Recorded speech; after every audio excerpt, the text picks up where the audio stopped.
मूसावादा वीरेमणि शिक्षापदं समादयामि शिक्षापदं समादयामि।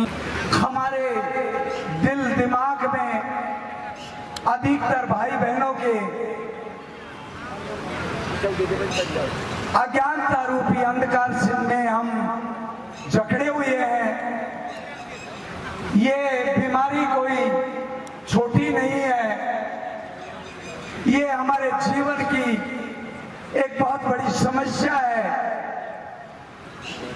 इस समस्या से निजात होने के लिए हमने एक चंद प्रयास करने की कोशिश की है कि इस चंद प्रयास से यदि अगर समाज को लाभ मिलता है तो हमें ये बहुत बड़ी संतुष्टि हासिल होगी कि समाज में आकर हम कुछ कर रहे हैं।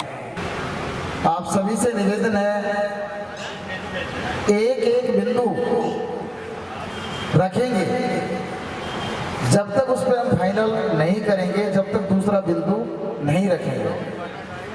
और बड़े ही शीतलता से, प्रेम के साथ उसको पारित करेंगे या उसमें बदलाव करेंगे, वो सभी की मर्जी से करेंगे। आप लोगों की सर्व सहमति से अभी भाई के द्वारा अध्यक्ष साहब का नाम प्रपोज किया। आप सब लोगों ने तहे दिल से उनको स्वीकार किया। हमें किसी अध्यक्ष या संयोजक के ऊपर कोई भ्रम नहीं है। अगर हम एक दूसरे की बात मान के चलेंगे, समाज की बात को आगे बढ़ा के रखेंगे, तो निश्चित रूप से हम सब अपने जो काम के लिए आज बैठे हैं उसमें हम सफल होंगे।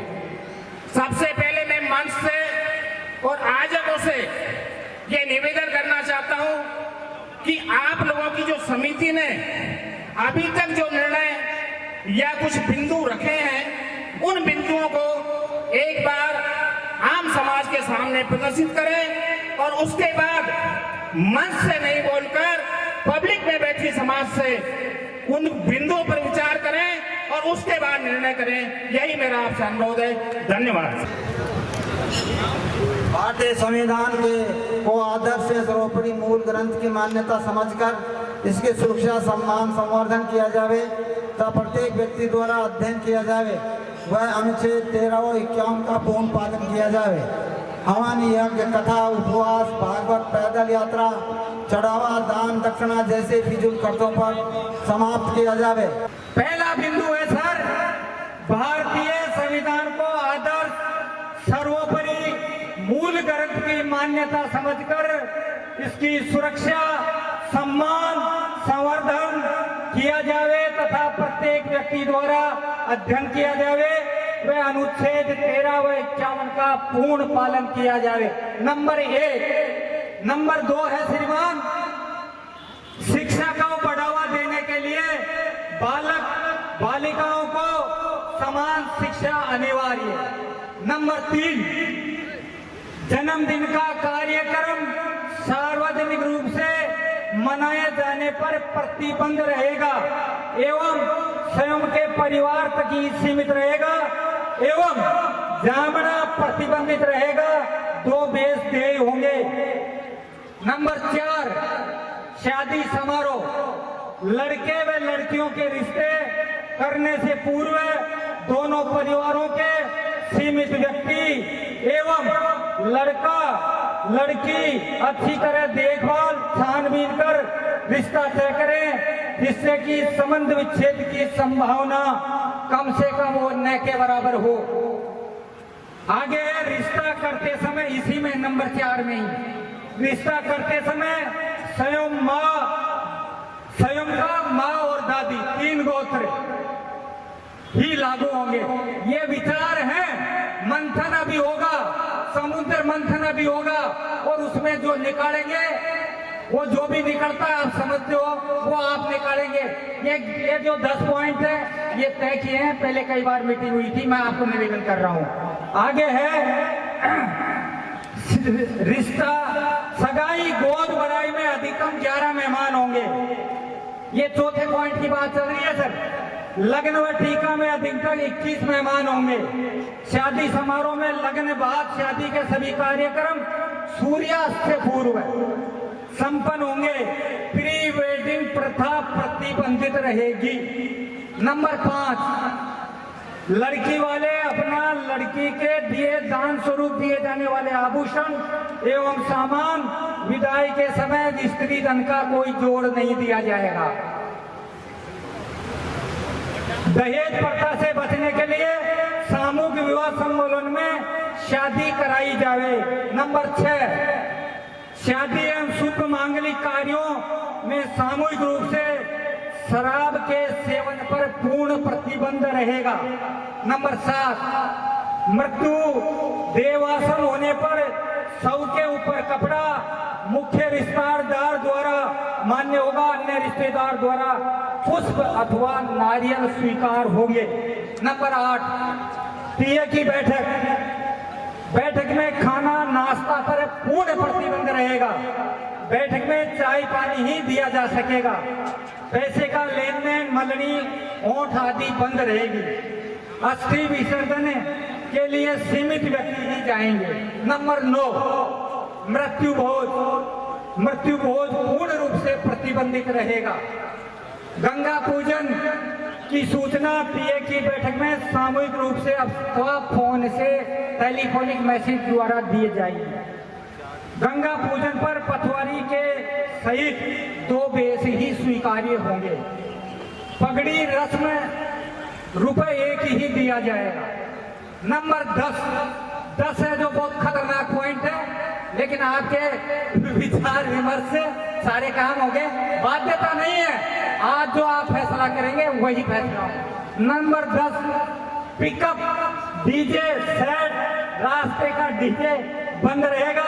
इसको सरकार द्वारा प्रतिबंधित है, इसलिए बैरवा पंचायत द्वारा भी प्रतिबंधित किया जाएगा। जीने का अधिकार देता है। और अनुच्छेद जो 51 है वह है हमको पाखंडवाद से छुटकारा दिलाकर संवैधानिक वैज्ञानिक दृष्टिकोण की ओर अग्रसर करता है। ये आप शॉर्टकट समझ लीजिए। पॉइंट नंबर 1 पर थोड़ी सी अनुमति चाहता हूं कि मैं बोल सकूं। मैं समाज के सभी वरिष्ठ जनों से, हो सकता है मेरा पूर्व व्यवहार कुछ आक्रामक रहा हो तो मैं माफी चाहता हूं। और यही पॉइंट था जिसकी वजह से मुझे विरोध करना पड़ा था, और हमारे सम्मानित वकील साहब ने उस बात को चबा गए थे, पूरी लाइन को ही भूल गए थे, या उनका मन नहीं था पढ़ने का। तो मैं इस आर्टिकल 13 और 51 जो बता दिया शॉर्ट में। 13 की एक महत्वपूर्ण बात और है वकील साहब, कि संविधान लागू होने से पहले जो भी पूर्व में व्यवस्थाएं बनी हुई हैं भारतवर्ष के अंदर, वो सारी 0 हो जाती हैं। तो आर्टिकल 13 ये कहता है कि जो ऊंच नीच थी वो खत्म थी। और सबसे महत्वपूर्ण बात मैंने क्यों कहा था, विरोध इसलिए जताया था कि मेरा समाज का मैक्सिमम खर्चा, ऊर्जा, एनर्जी इन हवन में, यज्ञ में, कथा में, उपवास में, भागवत में, पैदल यात्राओं में और चढ़ावे में जाती है। इसको रोकना अत्यंत जरूरत है, क्योंकि कर्जा लेकर के आप जागेना, पद यात्राएं और सवामणि तो कर रहे हैं, लेकिन कर्जा लेकर पढ़ा नहीं रहे हैं बच्चों को। यह दुर्भाग्यपूर्ण बात है, और इसके लिए मुझे आप सबसे समर्थन चाहता हूं, मैं समर्थन चाहता हूं कि आप बंद करेंगे। और एक समर्थन और चाहता हूं, अपने घुटनों पे बैठकर आपसे भीख मांगता हूं, आप समाज के लोग हो, आप मेरा साथ दोगे अगर समाज को सुधारना चाहते हो। अगर आपका भाई, आपका रिश्तेदार अगर ये भागवत कथा और ये इस तरह के काम करे तो उसमें मत जाइएगा, ये सौगंध खा के यहाँ से उठिएगा, तब जाकर बदलाव होगा। मैं तो नहीं कर रहा हूं, लेकिन अगर मैं जाऊंगा तो ये व्यवस्था बनी रहेगी।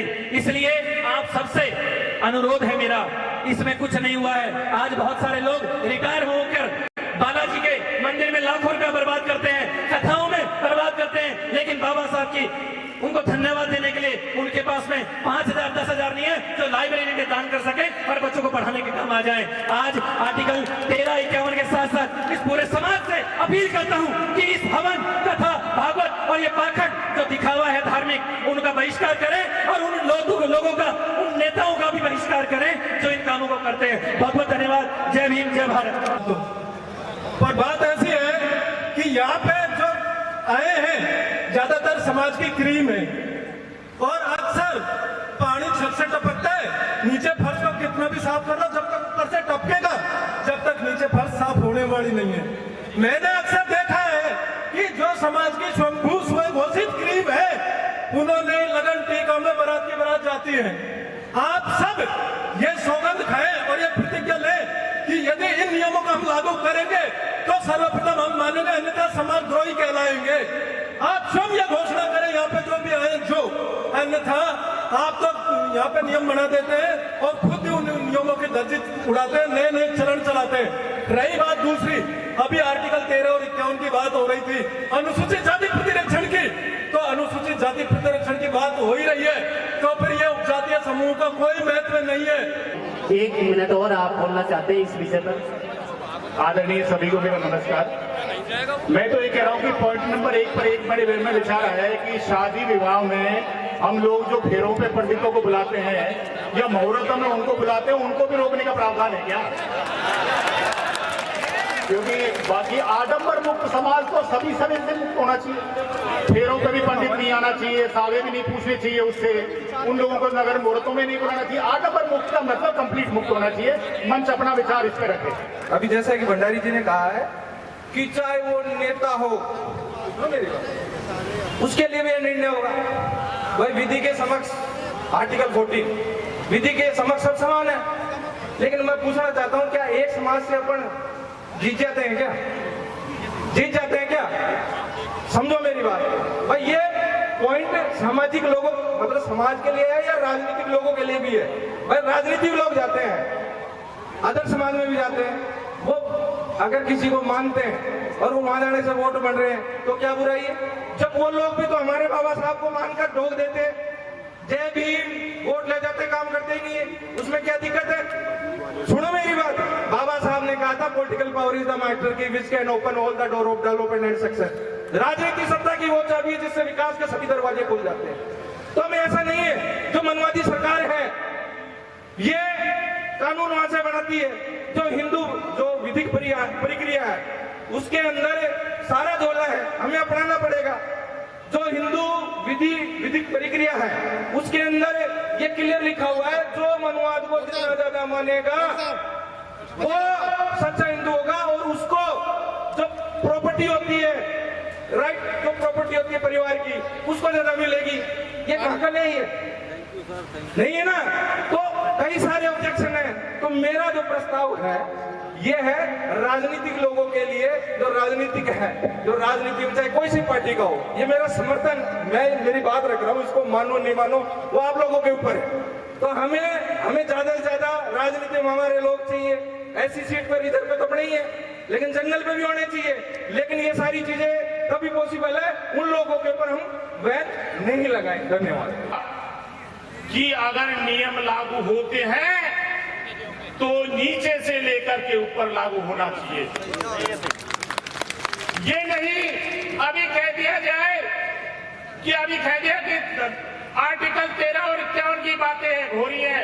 शायद ये सब जानते हैं आर्टिकल 13 और 51 के बारे में, लेकिन पालना कौन कर रहा है? पालना कर रहा है या तो हमारा मध्य वर्ग, और हम दंड भी उसी के पास में जाके करते हैं। नहीं, जूते वाले के पास में हम भी नहीं जाते हैं। ऐसा क्यों है? इसलिए ये मंच ये, और जब समाज बैठी हुई है तो वहां पर फर्श और अर्श का अंतर नहीं होना चाहिए। यहाँ पर फर्श और जब अर्श का अंतर होगा तो हम एक नहीं हो सकते। इसलिए मैं आप हमारे को ज्यादा समय नहीं दिया गया है, इसलिए आप सबसे प्रार्थना मेरा, एक तो मेरा फर्श और अर्श का अंतर हो जाना चाहिए। अंतर बिल्कुल होना अलग है कि एक आदमी तो ऊपर बैठा है, जब समाज का मंच है, सब सरदार है, तो वो भी ऊपर बैठे हुए भी सरदार है मान समाज के। इसलिए ये फर्श और अर्श का अंतर बिल्कुल नहीं रहना। जय हिंद, जय भीम, जय बैरवा समाज। क्या सिक्योरिटी गार्ड दिए थे, हम हमारे बीच में जा रहे हैं, हमको पारित करेंगे, हमको सिक्योरिटी चाहिए, हमको नहीं कोई पीछे को गवार अपना गाँव ही, तो हमारे लिए सिक्योरिटी चाहिए। हम शिकायत से बोल रहे हैं, आप तो ना 200 में बैठे नहर का पौधे में, हमको पीट के देगी दुनिया, तो हमारा लिए इंतजाम किया जाए, हमारी तहसील में सिक्योरिटी बैठी है। पर जब हम अपने शादी समारोह में अन्य समाज को निमंत्रण देते हैं तो वो हमारे नहीं आते। तो मेरा गुजारिश यही है, मेरा निवेदन यही है कि बैरवा समाज सार्वजनिक रूप से, मैं सार्वजनिक बात कर रहा हूँ, सार्वजनिक रूप से उस ही जाति में जाए जो जाति आपके सहसम्मान आती है। क्योंकि बाबा साहब ने कहा था कि जहां आपको सम्मान नहीं मिले वहां जाना छोड़ दे। हमारे समाज का मोटिवेशन, हमारे समाज का मोरल हमको बढ़ाना है, मजबूत करना है।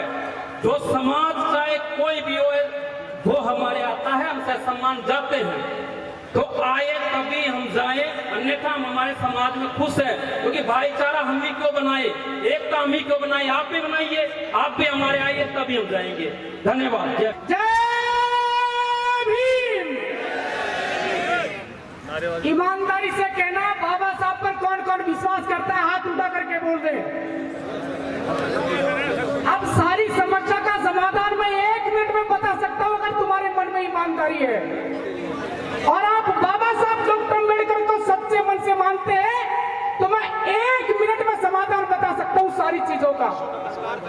यदि तुम बाबा साहब अम्बेडकर के सच्चे अनुयायी हैं तो कहो बाबा साहब डॉक्टर अम्बेडकर की कसम, बाबा साहब डॉक्टर अम्बेडकर की 24 प्रतिज्ञाएं हम आज से लागू करना चाहते हैं। जिस दिन बाबा साहब डॉक्टर अम्बेडकर की 24 प्रतिज्ञाएं आपने आत्मसात कर ली, आपको किसी भी शर्त कानून बनाने की जरूरत नहीं है। आप लोग बाबा साहब को केवल पूछने तक मानते हैं, बाबा साहब की बात नहीं मानते।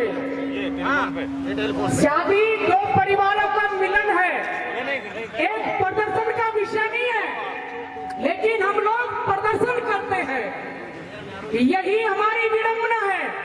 यदि बाबा साहब डॉक्टर अम्बेडकर की 24 प्रतिज्ञाएं मान ली तो पाखंड खत्म है, शिक्षा जारी है, संवैधानिक मूल्य लागू है, लेकिन हम लोग बाबा साहब डॉक्टर अम्बेडकर की 24 प्रतिज्ञा तो मानेंगे नहीं और बाला बाला बात करेंगे, इसीलिए हमारे समाज का भला नहीं हो रहा है। हेलो वकील साहब, 22 प्रतिज्ञा है, 22 प्रतिज्ञाएं, 22 प्रतिज्ञाएं हैं बाबा साहब डॉक्टर अम्बेडकर की और 22 प्रतिज्ञाओं के अंदर शादी का समाधान भी है, शादी का समाधान भी है, फालतू रिश्ते भी खत्म है, शिक्षा के रास्ते भी हैं, लेकिन आप लोग बाबा साहब डॉक्टर अम्बेडकर की 24 प्रतिज्ञा नहीं मानेंगे, बेमतलब की शर्त लागू करना चाहते हैं। इनको पीछे धकेलने की जरूरत नहीं है, पॉइंट कहाँ से आता है। एक शादी में जब डीजे बजता है तो 10 भामाशा तैयार हो जाते हैं। बोलो साथियों, एक शादी में 10 भामाशा तैयार होते हैं डीजे के साथ में। डीजे पर नंबर लिखे होते हैं, हमारी माता बहनें उनके लड़कियां अबोध ज्ञान होती हैं, वो नंबर ले लेती हैं। जिसके बाद में मेन पॉइंट है ये फोटो खींचने का, रील बनाने का। जब ये रील में चलते हैं, 1-2 तो लड़का होता है उनमें मेन, और वो उड़ाता है वो हवाई जहाज।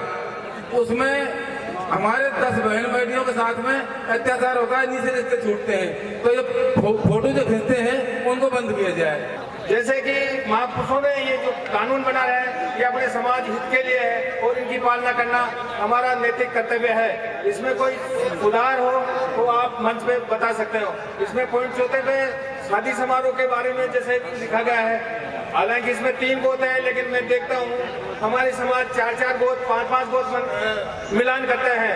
नानी का भी मिलाएंगे, बड़ी मामी का माई का भी मिलाएंगे, ये वो मिलाएंगे। तो इसमें समाज के इस माध्यम से मैं ये मैसेज देना चाहता हूँ कि 3 ही गोद का मिलान करें, अन्य गोद का नन ऑन माइंड करें। इसमें वेस्टेज भी जाता है, महंगा भी है और कोई ढंग से खा भी नहीं पाता। तो मैंने अच्छे IAS अफसरों को वो लाइन में लगते देखा, एक इसमें डालना, एक इसमें डालना, एक इसमें बैठना है। तो जो भी खाना हो उसको आराम से बैठ करके या तो टेबल कुर्सी या नीचे पंगत में बैठा के जो भी खाना है उसको बैठ के खाना होना चाहिए। भारत में सब में 1/2 हिस्सा होना चाहिए, जितने पुरुष उतनी महिला होनी चाहिए। ये भी पारित करो ताकि हमारी बहन बेटियों को बिल्कुल बराबर का अधिकार मिले। हम कौन है जो बेटियों को, हमारी महिलाओं को पीछे छोड़ने वाले कौन है? उनको बराबर का हिस्सा मिलना चाहिए। इसी बीच में एक जोरदार कुरीति ये है हमारी मानसिक बुराई, हमारी मानसिक बीमारी, जो मैं भाई साहब बैठे ना उनको देख कर नहीं चाहता हूँ, ये कैसे इतना अच्छा खा रहा है, इतनी गाड़ी चल रही है क्यों कर रही है, ये शादी तनी सी क्यों कर रहा है, ये दिमाग से समाज बहुत अच्छा है लेकिन इसमें गलत आदमी भी है। तो गलत आदमियों से मैं हाथ जोड़ के निवेदन करता हूँ, जो समाज का आदमी बढ़ता है ना उससे समाज को फायदा मिलता है, हम जैसे गरीब लोगों को फायदा मिलता है। तो मानसिक जो होती है ना बुराइयां करना, वो बिल्कुल दिमाग में से निकालते हैं। दहेज प्रथा जो है वो गलत है, लेकिन कितने लोग हैं जो अपनी बेटी को अपनी संपत्ति में से अधिकार देना चाहते हैं कि अगर आप बेटी को दहेज नहीं दे रहे, कोई बात दहेज मत दीजिए, लेकिन बाप का बेटी का यह भी अधिकार है कि वो बेटे के बराबर उसको पूरी आधी संपत्ति में जो भी उसका बनता है उसमें अधिकार मिलना चाहिए। ये संवैधानिक अधिकार है और हमारे संविधान में बेटी को बराबर अधिकार दिया गया है। तो कितने लोग इस बात में सहमति हैं कि जो बेटे को अधिकार मिलेगा वो बेटी को भी उसी संपत्ति में अधिकार मिलेगा? कितने लोग देने तैयार? तो यही है। तो मेरा मानना है कि अगर बेटे को संपत्ति में देने का अधिकार है तो बेटी को भी देना चाहिए। बाकी दहेज देना नहीं देना ये आपसी सहमति से है, वो समाज निर्णय करे उसमें। मेरा काम इतना सा है कि बेटी को बराबर एक अधिकार दिया जाए, चाहे वो शिक्षा में हो, चाहे संपत्ति में हो, चाहे किसी भी प्रकार से हो, बेटी को पूरा अधिकार दिए, ये मेरी मानना है। चल रही है। मैं चाहता हूं कि समाज का मंच इस महापंचायत को अगर सफल करना चाहता है तो आप सब लोग ये निर्णय लेकर के जाएं कि हमें 1 रुपए में शादी करनी है, चाहे लड़का हो चाहे लड़की हो, दहेज देंगे भी नहीं, दहेज लेंगे भी नहीं। अगर आप चाहते हो, क्योंकि आज भी विसंगति है, अगर आपका बेटा कम पढ़ा लिखा या कम परसेंटेज वाला, भी भैया बता रहा था 40% 50%, तब भी अगर उसका इच्छा होगी कि यार मुझे डॉक्टर बनाना है तो आप उसको विदेश भेज दोगे। लेकिन अगर आपकी बेटी इतनी पढ़ी लिखी होगी और अगर उसके नंबर अच्छे नहीं आए तो उसको आप विदेश या प्राइवेट कॉलेज में नहीं भेज पाओगे, क्योंकि आपके दिमाग में रहता है कि अभी मुझे शादी करनी है और शादी में उस लड़के का जैसा अपन स्टेटस देखेंगे उस लड़के को उतना दहेज भी देना है। क्योंकि दहेज ही एक ऐसी बीमारी है जिससे लड़कियां पढ़ नहीं पाती। क्योंकि कोई बेटी को पढ़ा के तो BA MA करवा देगा, लेकिन शादी करने के लिए उसके बाद 20-25-30 लाख रुपए नहीं होते, क्योंकि जो बेटे वाला नौकरी वाला है वो मुंह फाड़ के बैठा होता है कि मुझे 30 लाख रुपए चाहिए। सो मान्यवर, अगर समाज को सुधारना है तो नारी शिक्षा जरूरी है, और नारी शिक्षा तभी उन्नति करेगी जब दहेज पे लगाम लगेगी। अगर मान लो कि आप उसका योग नहीं लगाओगे और दहेज चलता रहेगा तो इससे कोई निष्कर्ष निकलने वाला नहीं है। आप समाज की पावर दिखाइए।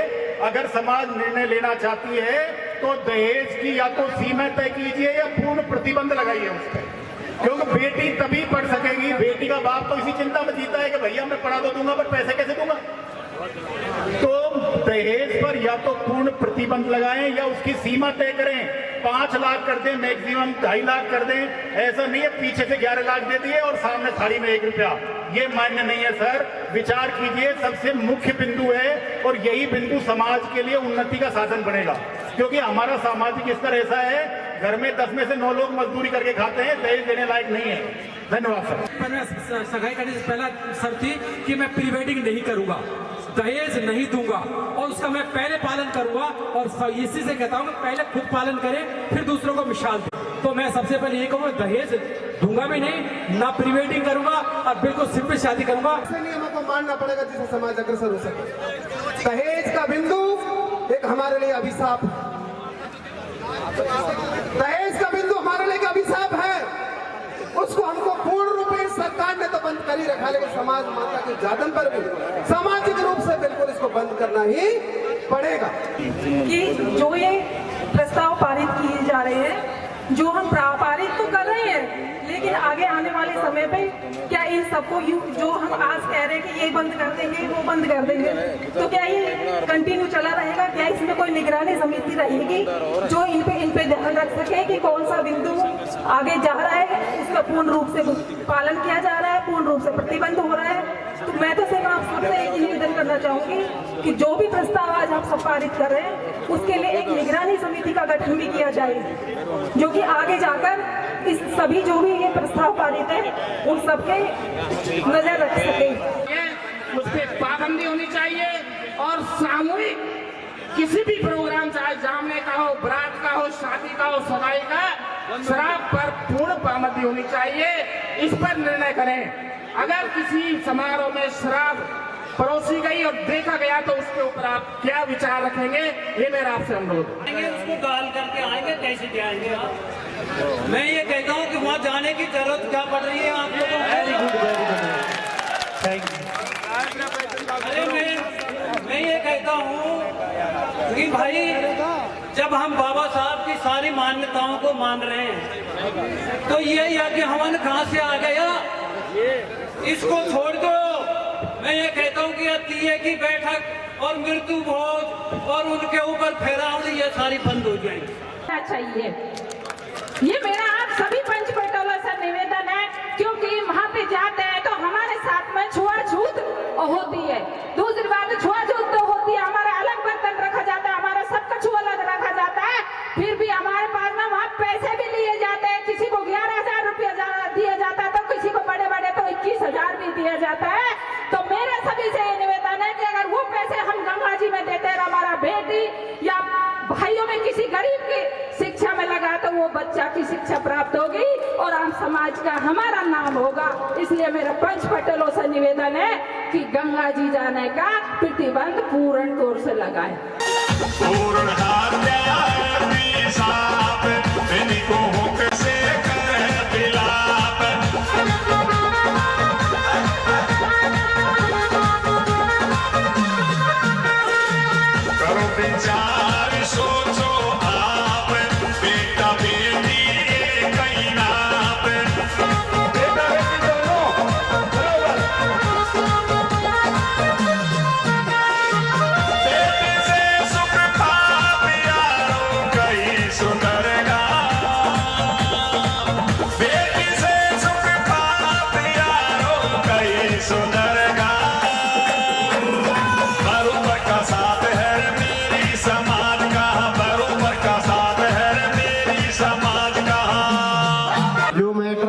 अपना गंगा पूजन का और तीसरे की बैठक, तो इसके अंदर गंगा पूजन तब होता है जब हम गंगा जी जाएंगे।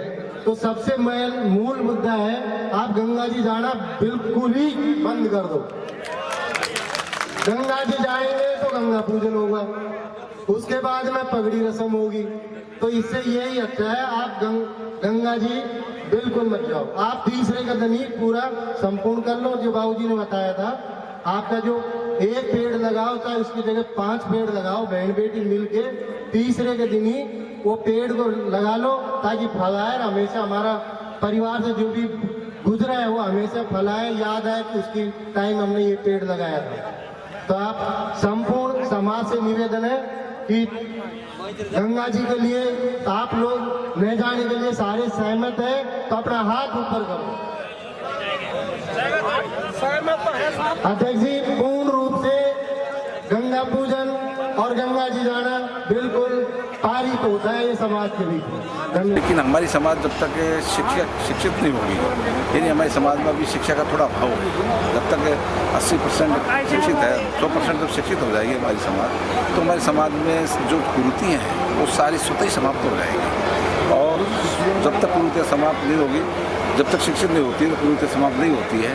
और आज की जो मीटिंग जो 10 नियम बनाए थे वो हमारे जो संयोजक महोदय जी और बनाए हुए थे महापंचायत के, उन्होंने इसको समाज में उसको अपने उद्बोधन से बता तो दिया, लेकिन उसको लागू कैसे किया जाएगा, उस नियम को कैसे ग्रामीण स्तर पर हम कैसे लागू करेंगे, उसकी पालना कैसे की जाएगी, उस पर हमें विषय में बोलना चाह रहा था। लेकिन हम कुछ लोगों ने ऐसे बोलने नहीं दिया। ठीक है, समय का अभाव के कारण। तो मेरा निवेदन यही है कि इन नियमों को लागू कैसे किया जाए और इनकी पालना कैसे की जाए। पालना इम्पोर्टेंट चीज़ होती है। हम जब तक ग्राम पंचायत स्तर पर, ब्लॉक स्तर पर, तहसील स्तर पर, जिले स्तर पर इन नियमों को बताएंगे नहीं, हम हमारे गाँव के स्तर तक, वार्ड स्तर तक, कि भाई हमारे समाज में ये इन गंदे कामों से जैसे नुक्ता पड़ता है, दहेज पड़ता है, जो नियम बनाए हैं 10 नियम हैं, उनको हम पूर्ण रूप से लागू नहीं करेंगे जब तक हमारे समाज में जागृति नहीं आएगी। से 2 साल में ये महापंचायत 5 जिलों के आयोजित हुई है। मैं सभी आयोजक और पंचायत समाज के के सभी बंधुओं के चरणों में वंदन करते हुए आपकी अपनी बात को ये रखूंगा कि जिस प्रकार से 10 बिंदु इस महापंचायत में पास किए गए हैं, सारे बिंदु बहुत अच्छे हैं और पास करने लायक हैं। लेकिन मैं जिस प्रकार से अभी मतभेद देख रहा था, क्योंकि युवा पीढ़ी और हमारी बुजुर्ग पीढ़ी में थोड़ा सा मतभेद है, तो कुछ बातों में हमें दोनों का सामंजस्य लेते हुए इन सारे प्रस्तावों को पास करते हुए हमें आगे रणनीति बनाते हुए माननीय अध्यक्ष महोदय पूरे बिंदुओं पर अपनी टिप्पणी अब रखेंगे और सभी समाज के चरणों में मैं यही निवेदन करना चाहता हूं कि इस बिंदुओं पर विचार करें और इन्हें लागू करें। जय हिंद, जय भारत। राम प्रसाद बैरवा और ज्ञान प्रकाश बोध है। आज 18 मई को ये पूर्व से ही निर्धारित बैरवा महापंचायत सुधार समिति के नाम से समाज सुधार के नाम से ये कार्यक्रम आज का था और आज का ये कार्यक्रम आहूत हुआ। बड़े ही शान शौकत और अनुशासन पूर्वक ये समारोह आज संपन्न हुआ और इसमें समाज के बीच में जो समस्या के रूप में जो बिंदु थे उनको उनके ऊपर सर्व समाज की चर्चा हुई और चर्चा होने के बाद में सर्वसम्मति से इन प्रस्तावों का पारित करके इनका अनुमोदन किया। सर्व समाज ने किया है। सर्व समाज बैरवा समाज ने तो इसका पहला बिंदु तो भारतीय संविधान को आदर्श एवं सर्वोपरि मूल ग्रंथ की मान्यता समझकर इसकी सुरक्षा सम्मान संवर्धन किया जावे तथा प्रत्येक व्यक्ति द्वारा घर घर में इसका अध्ययन किया जाकर हवन यज्ञ कथा उपवास भागवत पैदल यात्रा चढ़ावा दान दक्षिणा जैसी फिजूल खर्ची और आडम्बरवाद जैसी व्यवस्थाओं का समाप्त किया जाए। इसी प्रकार से 10 पॉइंट इसमें 10 पॉइंट सर्वसम्मति से प्रस्ताव करके अपने जीवन में अंगीकृत करने का सबने ऐलान किया और ऐलान करने के बाद में सभा का सम्मान विसर्जन किया। मान्यवर बैरवा समाज के सभी बड़े बुजुर्ग, पटेल, युवा, नारी शक्ति जो भी आई, उनको बहुत बहुत धन्यवाद। जो हमने मेहनत की वो सफल हुई और बैरवा समाज में एक बहुत अच्छा संदेश जाएगा। इसको देख के बाकी और लोगों में भी सुधार आएगा और कहीं ना कहीं हम लोग आडंबर से दूर रहेंगे और शिक्षा की तरफ आगे बढ़ेंगे। धन्यवाद। जय भीम, जय भारत।